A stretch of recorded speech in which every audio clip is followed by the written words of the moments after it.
Tonight, Martha Livingston, who is on our program committee, and I think is partially responsible for wanting us to deal with our history a little bit, and suggested that, one of the really interesting events of the 60s and 70s was what was happening in healthcare. So she is going to moderate this event.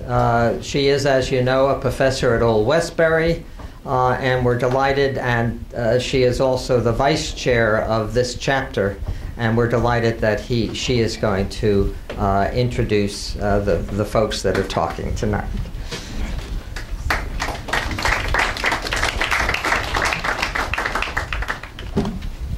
Thanks, Oli. Welcome, everybody. In honor of the occasion, I dug into the vault in my house where I keep my precious things and came up with a Black Panther Party button. So I'm wearing that tonight. What's that? Could protect me. So we're going to have a look back, and we have three wonderful veterans who are activists to this day, and they're going to tell you a little bit about what they were doing back then. But the point of our title is to say, really, are there lessons for today? And we have in the room people from back in the day to today, and we're all still, I think everybody in this room, the fact we're in this room represents that we are still involved, active, and still fighting for healthcare and social and economic and political justice. So first in the presentations is our colleague and a chapter president, Oli Fein. Dr. Oliver Fein is professor of clinical medicine and clinical healthcare policy and research and associate dean for affiliations, bless you, at the Weill Cornell Medical College. As associate dean, he is responsible for Weill Cornell's academic affiliations and its Office of Global Health Education. He's committed to diversifying the clinical education of Weill Cornell medical students by getting them off the island of Manhattan into the South Bronx, Queens, and Brooklyn. His global health work extends this effort by helping students with international rotations and placements in poor, minority, and immigrant communities in New York. Global is local, he says. He's a practicing general internist with experience in health policy and a commitment to access to care for vulnerable populations, health system reform, and global health education. He also coordinates the David Rogers Health Policy Colloquium, a weekly interdisciplinary health policy forum at Weill Cornell. He's our chapter chair, former president of National PNHP, former past vice president for the United States of the American Public Health Association. He serves on the Health Policy Committee of the Society for General Internal Medicine and is on the editorial board of the journal Medical Care. He was, in 1993-94, a Robert Wood Johnson Health Policy Fellow in the office of U.S. Senate Majority Leader George Mitchell. I'm just remembering, Oli, that at one forum years ago, we introduced Quentin Young with a very lengthy list of his marvelous achievements, and he got up and said right after, "It's beginning to sound more and more like my obit." I do want to mention that Oli is a graduate of Swarthmore College, class of 1962, and of what was then Western Reserve Medical School, class of 1967. Without further ado, I give you Oliver Fein.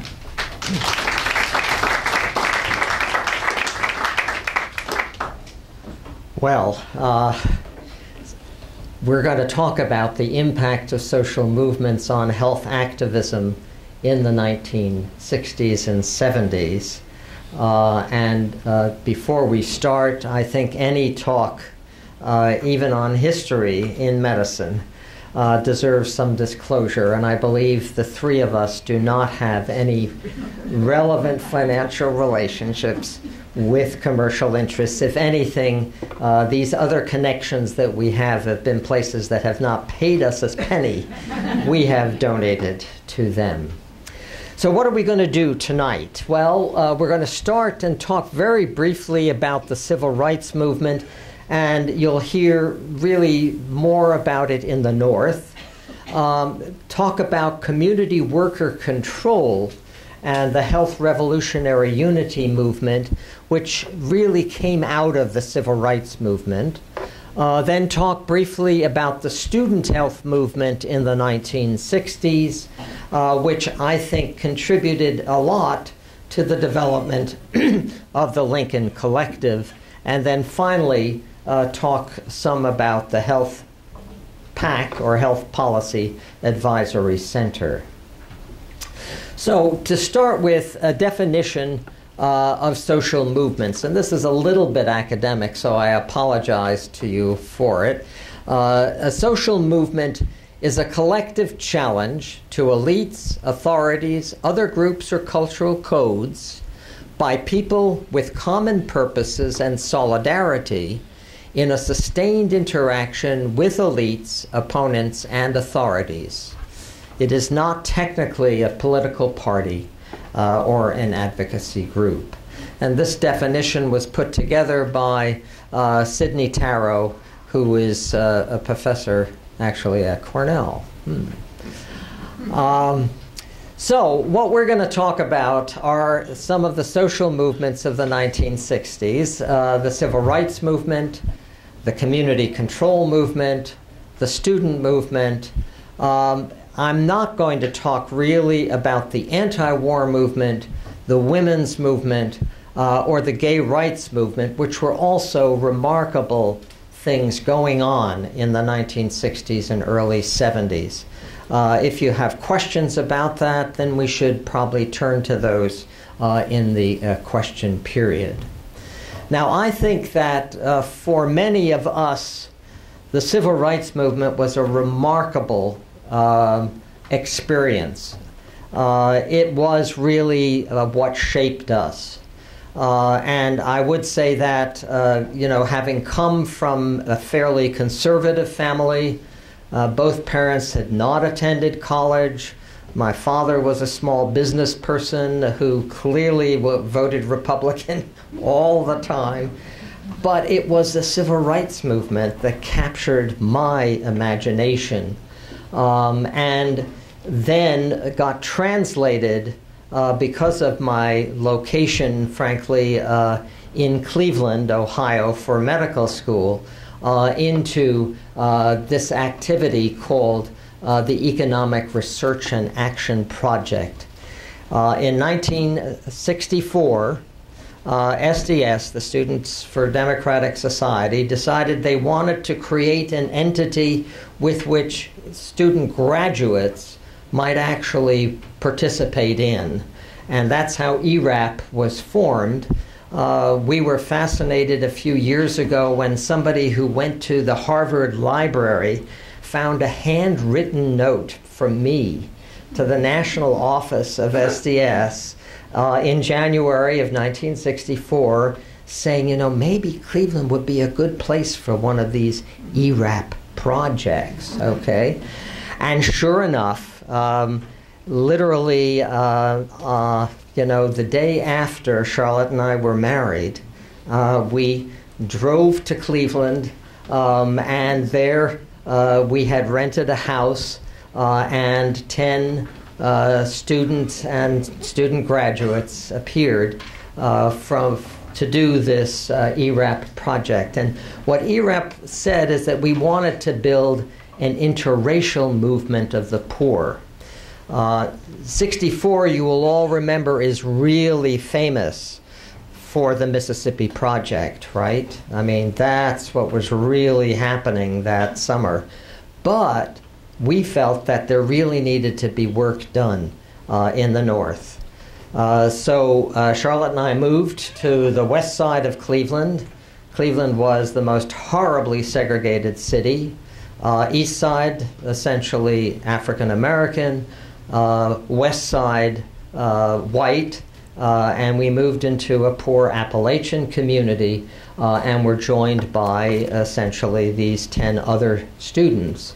And what we did that summer, between our first and second year of medical school, by the way, was organized in the community. There was a group of people that actually organized the unemployed, then a group that worked within a public housing project close to our project house, and then a group that worked on, essentially building a playground in the community, and finally a group that worked with welfare rights. And I have to say, coming out of that summer, probably the most successful thing we did was the welfare rights organizing. How did we know that? Well, it turns out that after that summer, a whole group of African American women said, hey, why do you only have a project on the west side of Cleveland? You need a project in our community on the east side of Cleveland. The consequence was that indeed Charlotte and I moved to the east side. The west side project continued through the year. We lived there, but then we started another one of these projects with another group of students who also stayed for a number of years working in the African American community. And the result was things like this. Now, should the lights go down? How did you say you can do that? This wonderful demonstration of welfare rights, largely mothers, and look at that. Now what do you do?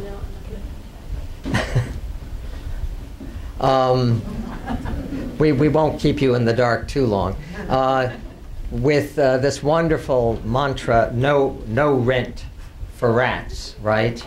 And demonstrations in front of City Hall, demonstrations to integrate schools in Cleveland, and then the Huff riots in the summer of 1966. And in that summer, this is what we saw in our community on the east side of Cleveland. The National Guard fully armed to try to bring those things under control. And here, I don't know if you can see them, but these are, again, outrightly armed people, reminding us, frankly, of, Ferguson and most recently Baltimore. And then this remarkable recruit to our project, a high school student, this is Linda Ray Murray. Dude. Wow.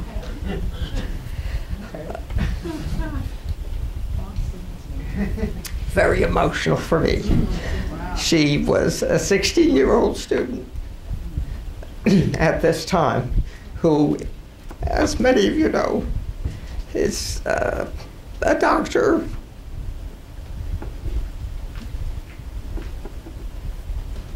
Who has been the president of the American Public Health Association, the head of the county health department in Chicago, a remarkable person.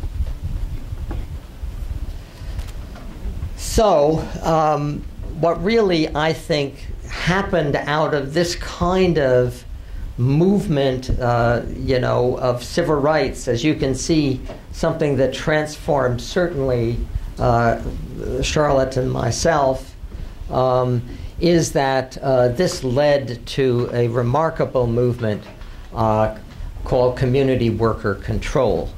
And Sandy Turner is going to talk to us about this, but before she does, she needs to be introduced by Martha.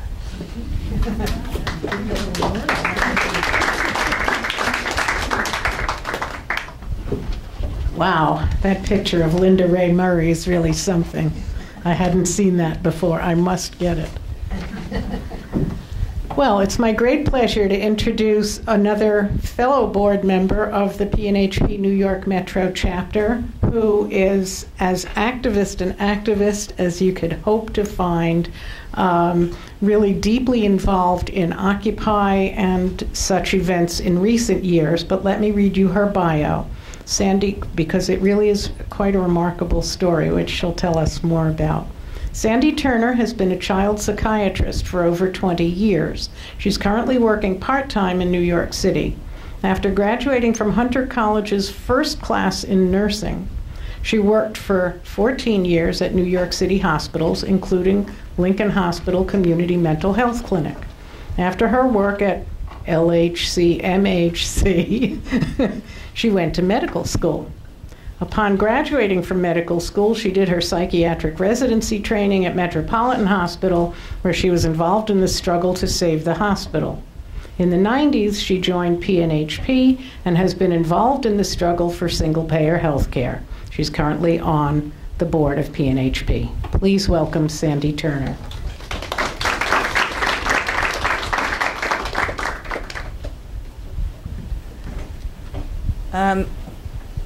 I went to work at Lincoln Hospital Mental Health Services in 1967.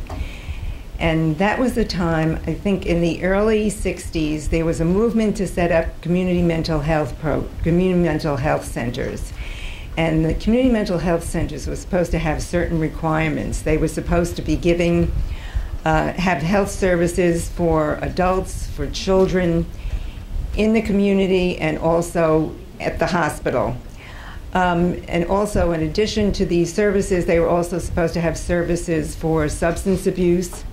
Can you hear me? Oh, also to have services for substance abuse.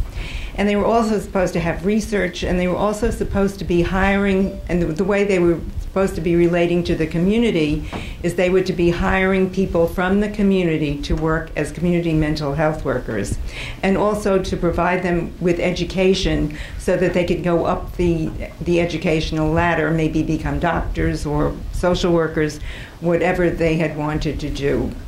Initially, there were only about, I think, 8 community mental health centers that were opened at that time in the early 60s. Lincoln Community Mental Health Center was connected with Einstein, and initially they got money from OEO, and they had money to have neighborhood service centers, as well as community mental health centers in the community. Initially, they only had one community mental health center, one center in the community, and the rest of the services were given in the hospital itself. Now, the neighborhood service centers were where the community mental health workers worked, and they did basically a lot of social work. These were people who had they were underemployed or unemployed people from the community. They were people of color, they were African Americans or Puerto Ricans who had been surviving in the South Bronx, which was a very rundown, very poor neighborhood. It was a high drug area. There was a lot of heroin addiction at that time. But these were people who were surviving, and they knew how to help people get their apartments fixed, how to go on rent strikes, and they were very active. They really knew how to take care of people and help people get what they needed. After about 1967, the funding changed from OEO to the NIMH. And what happened was the neighborhood service centers started closing. And the workers had to move back into the hospital to give mental health services. And they really felt that they were very valuable out in the community, and they loved their work. Even though they weren't getting a lot of the things that they were supposed to get from the community, they were supposed to be able to go to school and go up the education ladder and get better paying jobs, but this wasn't happening. But working the neighborhood service centers was really enough. They were very happy doing that. But then when everybody had to move back into the center, people were very upset. And they felt like the community mental health center really wasn't like a community mental health center, and it wasn't meeting the needs of the community. So March 5th, 1969, 150 workers occupied the community mental health center at Lincoln Hospital and did a work-in. What they asked for, well, the trigger that set off this work-in was the fact that there were 4 African-American workers, community mental health workers, that were fired, and they didn't know why they were fired. And there were also the people who were working in the community mental health center. Out of about 120 professionals, there were only 23 people of color professionals who were working in the community mental health center. And they were saying, well, this community mental health center is not representing the community, and we want it to change. And that's why we're occupying. We're asking, well, I'm going ahead. This is what happened when the takeover. But before the takeover, there were attempts to make the community mental health center itself change and to meet the needs of the community. The community mental health workers asked for, they did a sit-in in May of 1968, prior to the actual takeover. And there were some demands. They wanted upgrading, they wanted more educational programs. I think there were only about 30 people out of 100 who were actually able to go to school and take some courses. And they also wanted Dr. Peck, who was the head of the Community Mental Health Center, to give up his position and to give the people in the community to be head of the Community Mental Health Center. And also they wanted more people of color to be hired in the professional groups. Peck said that he would work on having a community worker control and have a board be set up. People worked on that over the summer, but in October of '68, Einstein said, no, this can't happen. We can't have this kind of a board set up. So the workers kept on working on that through the whole year. And it wasn't until '69 when there was the takeover, when it was actually a work-in. The demands were that there would be a shift of control of the mental health workers for the mental health workers to be in charge of the program, for Harris Peck to leave, and that there would be a ladder, people would be getting more education. After 3 days, the Board of Health said that this couldn't happen. You couldn't have community mental health workers being in charge of a clinic and giving mental health services. So you have to leave. So you have to essentially you have to get out of the center. So they didn't realize that a lot of the people who were community mental health workers had contacts with people in the community. As a matter of fact, at that time, if you remember, in 1969, the Black Panthers had just opened up a center in Harlem, and part of their program was to provide give health care for the people in the community, and they felt that the community was not receiving appropriate health care, and it wasn't for the people in the community. So this was a project that they were very interested in. So they were there to give us support when we took over the community mental health clinic. So there was mutual working together. The Panthers were helping us, so we went, when they were arrested, we heard about the Panther 21, we went to court, we went to 100 Center Street and picketed, and when they were on trial. So this was a very exciting time. They were helping us, and we were helping them, which is something we try to do now. The Young Lords were also setting up in the community.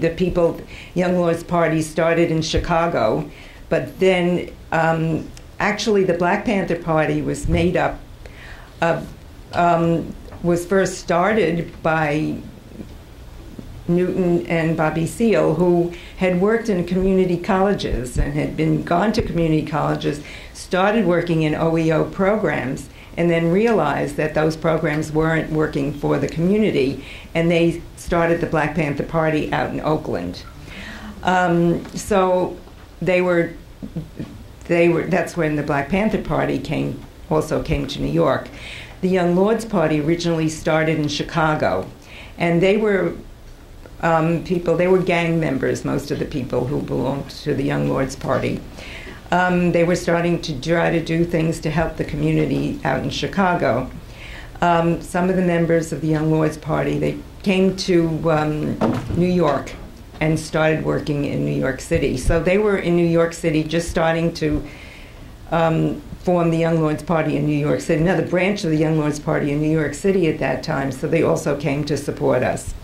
At the same time, Columbia University had the students taking over one of the halls because there was planned to build a gym in Harlem instead of having housing in Harlem. So Mark Rudd came over and wanted to talk to us. And we felt like, how did this ever happen? You know, we were workers in the community mental health. But we didn't realize that some of the members of the community, some of the community mental health workers knew people in the Black Panther Party, or some of them might have been in the Black Panther Party, I don't know. So that was what was going on during the time that we were in the, we decided eventually, we tried to get back into the community, into the mental health clinic. Several of us were arrested and thrown out, but we decided then what we were going to do was set up a strike line around the Community Mental Health Center. So we went out on a picket line. We set up a picket line, and we were out on the picket line. We tried to get back into the clinic. We couldn't. At one point, the health professionals who were supporting the mental health workers were told that if they didn't get out of the hospital, they would be in danger of not losing their license, but of malpractice. So there were a few professionals who actually did still be involved in this struggle. But eventually, the union, 1199, was the union that was supposed to be representing the workers. But of course, they didn't want to represent the workers because they felt that the demands weren't about hours and wages. What the demands were for more services that were relevant to the community and representation of people from the community, and also more educational training, and that there be more representation of people of color in the community on the community board and working with the patients.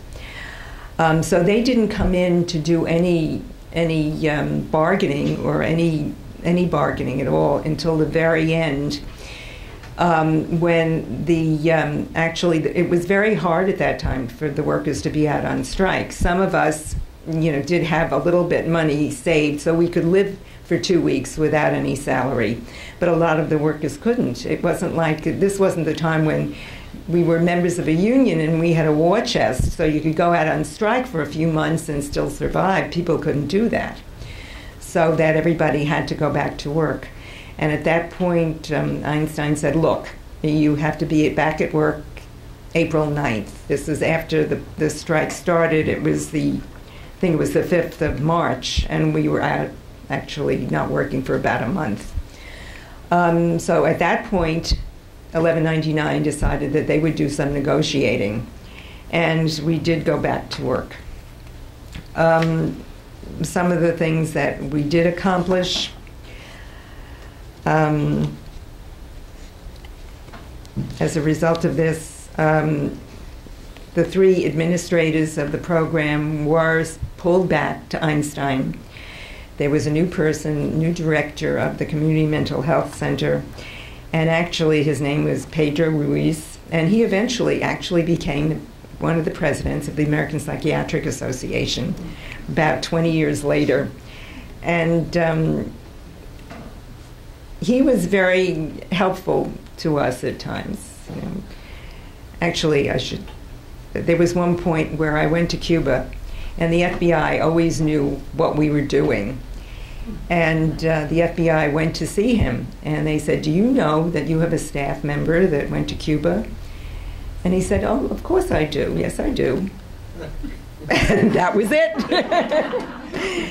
He was the kind of guy, nobody was going to tell him what to do. And, you know, I don't know what his family had come from Cuba. He wasn't, you know, he wasn't particularly in love with Fidel, but nobody's going to tell him what to do. So he, you know, and he did know, did know that I had gone. I don't know how he found out, but he did know. So he was always very supportive. Let's see. So of course he became the head of the Community Mental Health Center. The department was split. Half of the department went back to be the Department of Psychiatry at Lincoln Hospital, and there was a Community Mental Health Center. I think there was only about 1 or 2 community mental health centers out in the community, but services basically were given from the clinic itself. One of the things that the workers were saying was that they wanted the funding to be evaluated, because they felt like they wanted to know where the money was going, because OEO had given enough money so that there could have been 3 community mental health clinics. There never were 3 community mental health clinics. There were only 1. And there was also money they were supposed to have services for people with substance abuse. They never really set up services for people with substance abuse. That came later. And I think there were only about 1 or 2 beds delegated for patients from the South Bronx at Bronx State. And that's where the people from the area received their inpatient services. So everybody wanted to know where the money was. And the federal government actually did do an evaluation, and they found that there were problems with the money. And so, of course, Einstein used some of the money in other places. We don't know where they used all the money, but they did. And so what the federal government said that the mental health clinic had to be separated from Lincoln Hospital. And it already had been at the time. I think some of the workers at the Community Mental Health Center actually did get more education and did go on to do other work. Some of the people became social workers, some of the people that I know. Some people got their PhDs, ended up teaching. I think one person teaches at Ostos. I'm not sure where a lot of the people went. I was able to go to medical school, a lot of from the support of people from Lincoln Hospital. And I'm sure there were other people who went on. I don't know if any of you know that, but a lot of people did go on to other careers, and because of the support from people from the mental health clinic. So I guess that's it. Now, is there anything? 10-point programs. Yeah. Oh no, I should. That's the other way. Yeah. This is what I went over briefly, what was happening, but the storefront clinics, the storefront service centers where the workers really did great work and they really loved doing it. These were some of the demands, the reinstatement of the workers. Actually, when we went back to work, they did drop the charges against us, those of us who were arrested. They also gave people back, people got their salary back and their previous job titles, so they didn't lose those. And we did get the removal of the 3 administrators. Then, even though after, you know, it was before the collective actually came to Lincoln Hospital itself, some of us got involved in this group called the Think Lincoln Committee. And what we did, it was made up of some of the people, again, from the community mental health workers. I think if my memory serves me right, there was one of the psychiatrists who had always been involved with substance abuse and other activities in the community. Mike Smith was also involved in the Think Lincoln Committee. And what we did was, with the workers from the community and manned by the people in the community, set up a patient complaint table right at the entrance to the emergency room. And this got a lot of the doctors, who were still not collective members, very upset, because at one point a patient complained and said, I was in the clinic and I've been sitting there for about an hour or two and there are no doctors. So this worker from the community went into the dining room, where the doctors had a private dining room at that time, and said, who's supposed to be in the clinic? Get out there. And so they were very active. And I don't think any place else in the country had a complaint table. So this is where it came. Now you know, you go to the hospital, they take surveys, they want to know how do you feel about the treatment you get here. But I think that started at that time. So, and I have to go on to talk about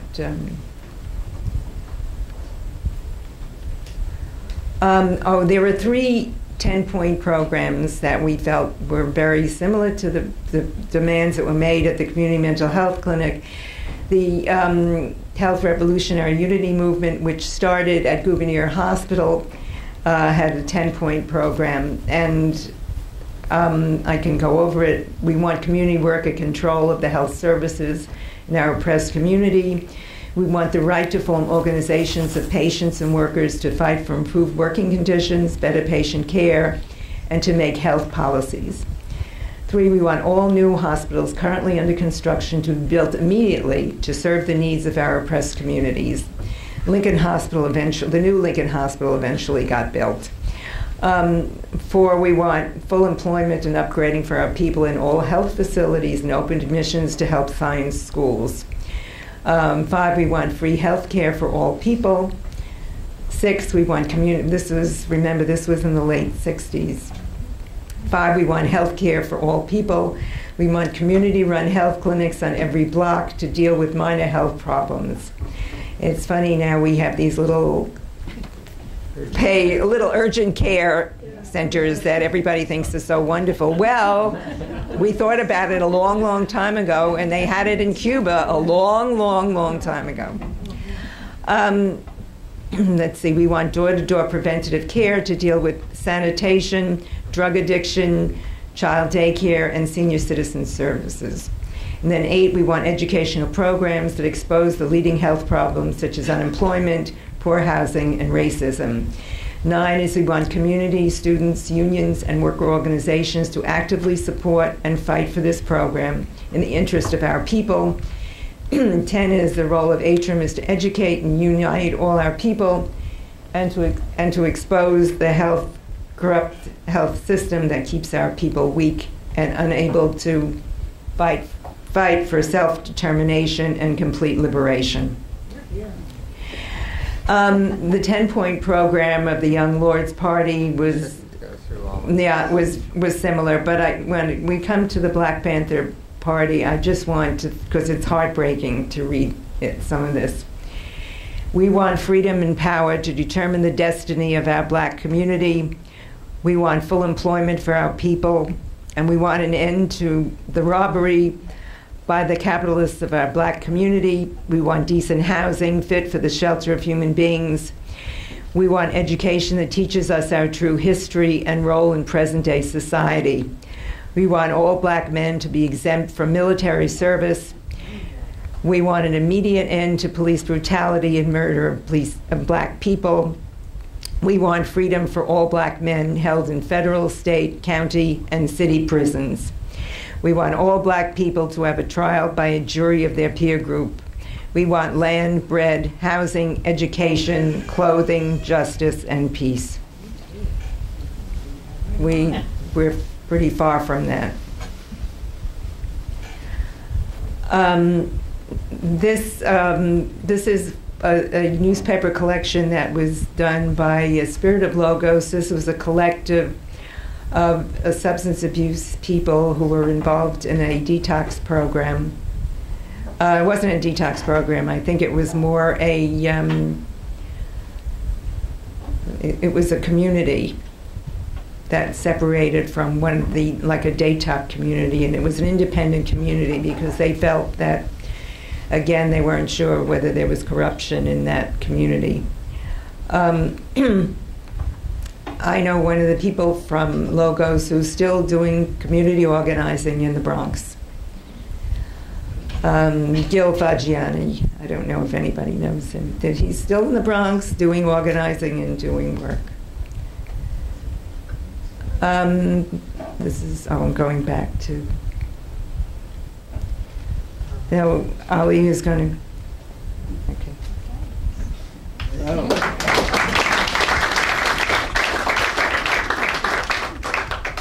So going back very quickly to tell you about the student health movement of the 1960s, this was a group called the Student Health Organization, or SHO. It was formed essentially to provide an alternative to SAMA, the Student American Medical Association, and it was built really on a lot of student alienation with medical education. But what was unique about it, frankly, was that it included not just medical, but dental, nursing. It was really, truly a multidisciplinary group that worked together. And we now begin to hear more discussion about multidisciplinary education. Well, again, these folks were kind of ahead of this game. So Charlotte and I were very involved with this group.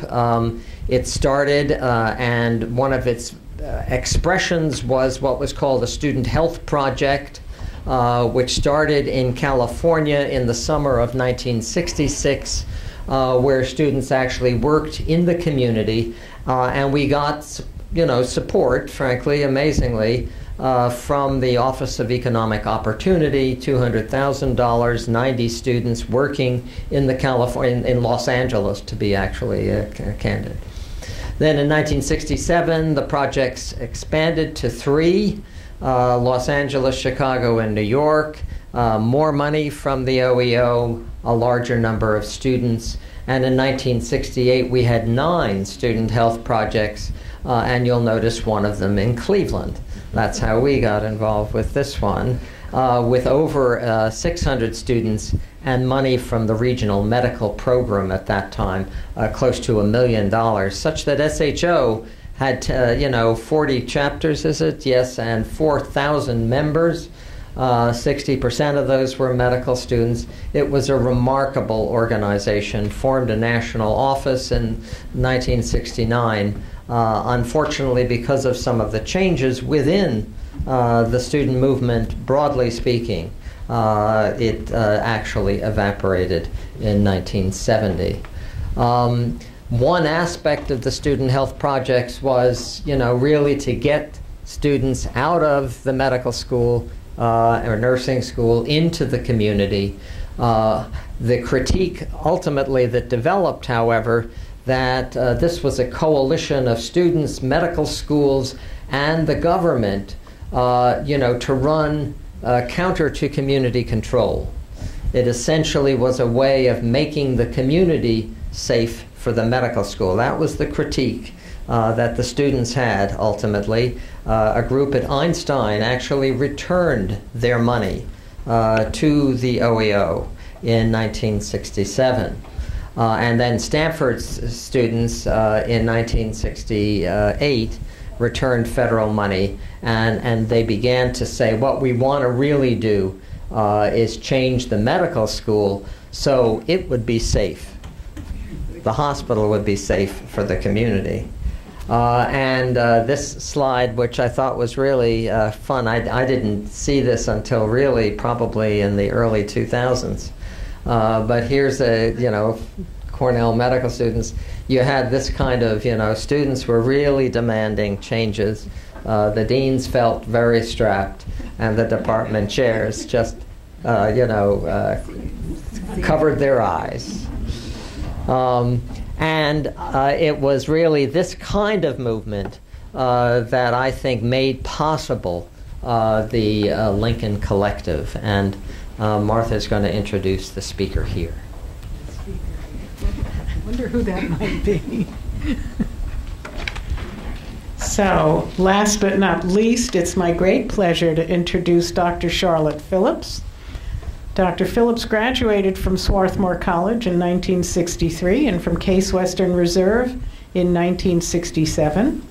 She trained as a general primary care pediatrician at Cleveland Metropolitan General Hospital and at Lincoln Hospital in the Bronx, where she was a co-founder of the Lincoln Collective and practiced there until 1977.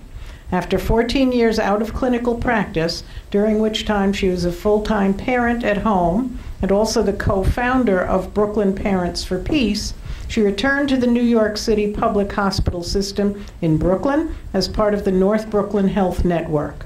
Working for 14 years in Fort Greene and then for 7 years in Bushwick, she provided continuity of care to a diverse community of patients from the African American, Haitian, Jamaican, Latin American, West African, Middle Eastern, and South Asian communities, all of which are represented in Brooklyn. She was also on the faculty of SUNY Downstate. She retired from clinical practice in 2012. Currently, she's the chairperson of Brooklyn for Peace, a locally based multi-issue peace and justice organization committed to eliminating war and the social injustices that cause war. Let's give Dr. Phillips a warm welcome.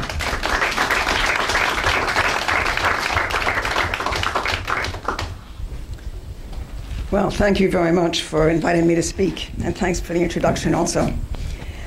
I came to Lincoln Hospital in the South Bronx in February 1969 to complete my training in pediatrics after we moved to New York from Cleveland so that we could be closer to the federal Second Circuit Court, which was considering the appeal of Oliver's status as a conscientious objector at that time. With other graduates from the Student Health Organization projects who were doing residencies at Jacobi Hospital in the North Bronx, we hatched the idea of the Lincoln Collective as a way to counteract the alienation and loss of idealism which was such a frequent experience of young physicians. With the support of the Director of Pediatrics at Lincoln and the Chair of the Department of Pediatrics at Albert Einstein College of Medicine, which held the affiliation contract for Lincoln, we devised a program which we dubbed Community Pediatrics and recruited our like-minded colleagues from around the country to form a critical mass of residents who could support each other as we forged this new pathway. Our program would value and encourage social commitment, community service, and non-hierarchical relationships. We began on July 1st, 1970, with 30 pediatric residents. Events both in the country with the anti-war movement and at Lincoln in the South Bronx swirled around us. Both the Black Panther Party and the Young Lords Party were active in community organizing in the neighborhoods immediately adjacent to the hospital. We contacted both these organizations, offering our services as health workers to support their programs. 2 weeks after the start of our program, unbeknownst to us, the Young Lords Party took administrative control of the hospital for 14 hours, demanding implementation of their 10-point program, which Sandy showed earlier. The Think Lincoln campaign for community accountability and the Health Revolutionary Unity Movement, HRUM, were also active and very exciting. A longer story is a sequence of events leading to the resignation of the chair of pediatrics at Lincoln, Dr. Arnold Einhorn, in December 1970. He was replaced by Dr. Helen Rodriguez-Trias, a visionary leader who was able to go with the flow of our community-oriented program while shoring up our academic foundations. And the next slide shows the pediatric department at Lincoln in June 1969 before the collective arrived. And I don't know how this pointer works, but just push this. Okay, so this is Dr. Arnold Einhorn, who for many years had devoted his life to improving health care for children in the South Bronx. This is Dr. Louis Fraud, who was the chair of the department at Albert Einstein, and this is me.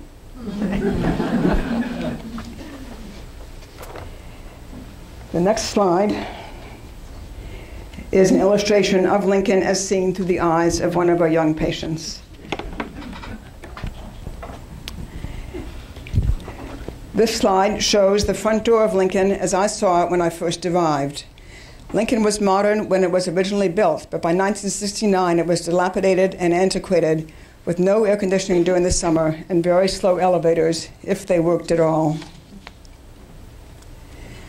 This slide is from our recruiting brochure. Lincoln's emergency room was one of the busiest in the United States, and the health indices in the South Bronx were all at the very bottom. As we grappled with the day-to-day nitty-gritty of providing the best possible care to the patients who came to us, we also tried to put into practice the 10-point programs of the Young Lords Party, the Black Panther Party, and HRUM. And in so doing, the Lincoln Collective developed programs which seemed revolutionary at the time, but which have now become the standards of care. For example, the idea of continuity of care in a clinic setting was virtually unheard of in 1970.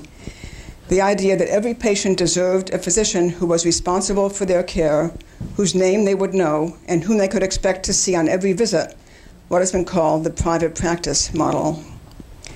We developed clinical practice guidelines and instituted the SOAP format for recording chart notes. This has now become computerized, but we initiated it at that time. And the main result of this was that physicians could be held accountable and errors could be minimized. We incorporated education and prevention into patient care. We developed a night float system so that patients would not be cared for by overtired physicians, and so that fatigue would not lead to cutting corners and demoralization. We worked with the Community Medical Corps, a group of mostly young people who were employed by the City Department of Health in their lead prevention program. They came as a group to the Department of Pediatrics requesting technical assistance to expand their program of door-to-door screening for lead poisoning to include screening for tuberculosis and offering primary care and immunizations in the home. We included discussions of politics on our daily rounds. We instituted non-hierarchical work relationships among ourselves as well as among the non-professional staff who were included on our rounds as well. And we included parents on the selection committee for next year's residents.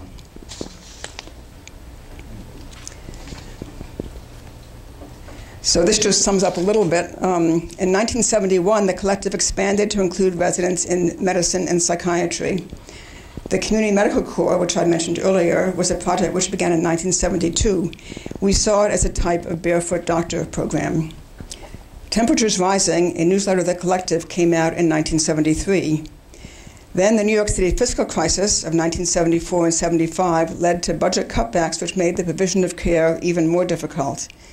And at the same time, the COINTELPRO program decimated the leadership of the Black Panthers and the Young Lords. I'm not sure we were aware of that at the time it was happening, but in retrospect, it seems very clear that that is what happened, and they lost their focus for breakfast programs and health programs and so forth in the South Bronx. Also, the anti-war movement, which had provided a focus for a lot of our political activity outside of the community, but which brought a lot of us together, essentially evaporated as the Vietnam War came to a close. Although at the same time, the United States' imperial mission in the world did not evaporate and continued pretty much unabated until this very day. In any event, many of our initial members completed the 3-year residency program and moved away. I stayed on at Lincoln as a junior attending through January 1977, surviving the move to the new hospital, which opened right at that time. However, after the birth of our first daughter, and without the support of the collective to enable a part-time schedule, and at the same time the academic affiliation changing from Albert Einstein to New York Medical College, I left Lincoln in January 1977. This shows the Temperatures Rising newsletter, and I think, I think over there we'll see Oli Fein.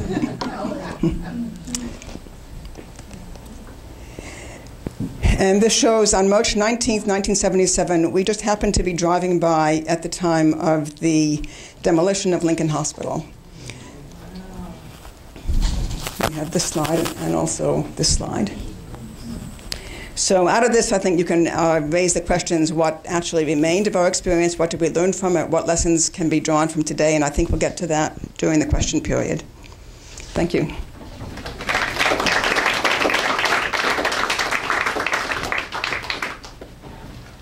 So I'm going to close very quickly with a description of Health PAC.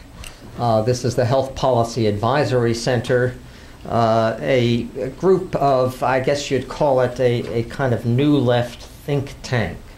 And the major, one of the major propositions that Health Pack had that there is a medical industrial complex. We're the ones who used that term first in the country, although Bud Rellman thought that he did in 1980. The U.S. healthcare system is not a non-system. It is a system, was the other assumption here or a proposition, and that reform of the system required community worker control. So we were fitting very much into what we saw happening within the community.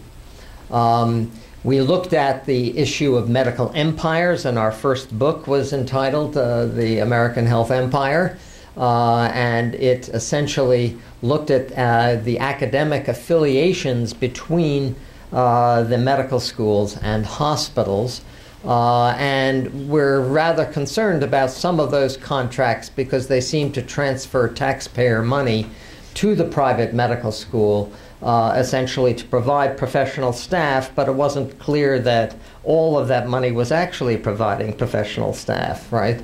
And many academic health centers charged, high overhead and provided poor service and skimmed off occasionally paying patients. This, interestingly, was very true in the emergency room at Jacobi and its relationship, for instance, to Einstein. In 1970, the Health and Hospitals Corporation was formed, and Health Pack clearly had an analysis of that. The different medical centers behaved differently. Columbia and Cornell were patricians. Einstein and Montefiore were much more promoters, and the boards of academic medical centers were looked at more carefully during this time, and what we found were things like the board at NYU's medical center was chaired by Elmer Bopst, who was but in fact the president and CEO of the largest drug company at that time, Warner Lambert. Also on the board was J. Sinclair Armstrong, the president of Bergen Instruments Medical Supply Company. And one of the arguments we made was that these empires were actually, in fact, selling, providing a market for the products of their board members. Indeed, when you looked at the medical industrial complex, we did this kind of analysis. No nation, in summary, spends so much and gets so little, but you can see the various kinds of overhead that we pointed to. So we said that, this is an appearance of a non-system, multiple health insurances, private insurance, Medicare, Medicaid, a fractured delivery system, solo, group practice, clinics, but variable quality, built-in racism and frequently male chauvinism at the time. And, who was the enemy in this context? Well, many of us had grown up in medical school to think of the AMA was the enemy, right? MCHR, the Medical Committee for Human Rights, picketed the AMA's National Convention in 1963. There was the case of Robert Ebert, who was the chair of the Department of Medicine at University Hospital in Cleveland. Bob Ebert was one of 3 people that actually supported the passage of Medicare in 1965 in Cleveland, publicly supported it. The other was none other than Benjamin Spock. Some of you may remember who he was. And a pediatrician, Izzy Weisberg, okay? Well, it turns out that Ebert lost his job as chair of the department as the medical society refused to admit patients to University Hospital. Now, he knew how to land on his feet, right? Because 2 years later he became the dean at Harvard, okay? But this story was kind of, again, the AMA seemed to be the real enemy, and in 1966 we had the AMA membership card burning, and then a lot of concern, as we mentioned earlier, with SHO and the Student Health Organization. So what was the effect of the health pack analysis? Essentially, it, I think, legitimated in some senses the student protest against the academic health center that we illustrated earlier. You know, and a quote from the American health empire: the most obvious function of the American medical system, other than patient care, is profit making. When it comes to making money, the health industry is an extraordinarily well organized and efficient machine. The threat of black bag burning. The pharmaceutical industry used to donate black bags to us. Well, let me tell you what a freakout occurred at Reserve when we threatened to burn those black bags. You know, and then you know, the notion that the academic health center might in fact be the enemy. And so what you saw here was an analysis again from HealthPAC saying that the problem that liberals said was, you know, the non-system. We felt no, it was a real system, that the function of the system from the liberal point of view was doctor autonomy, from the HealthPAC point of view, profit making. The enemy of change was the AMA, whereas HealthPAC felt the emerging health empires were a problem. The agent of change, health centers and the business, but here we felt community and health workers. And the future of medicine was kind of the regional medical programs for the liberals, and we felt it was the medical industrial complex. And national health insurance, the whole notion that it was a great leap sideways. I don't think I'll spend time reading this, because I want to hear your comments. You know, when you look at it, the impact of social movements, as you saw them, frankly, in very practical terms within healthcare, was, yes, the desegregation of hospitals in the South. That was very importantly an initiative of Medicare, but it wouldn't have happened, I think, without the civil rights movement. The awareness of the corporatization of medicine, which I think we are finally beginning to see some real outcome of in the present.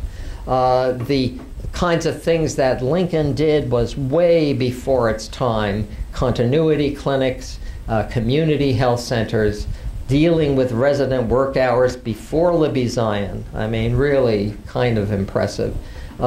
Yes, the anti-war movement, I think, led to the end of the draft. And the amazing thing that women today are 50% of medical school graduates. When Charlotte graduated from medical school, you know, 10%, no more, 10% of women graduates.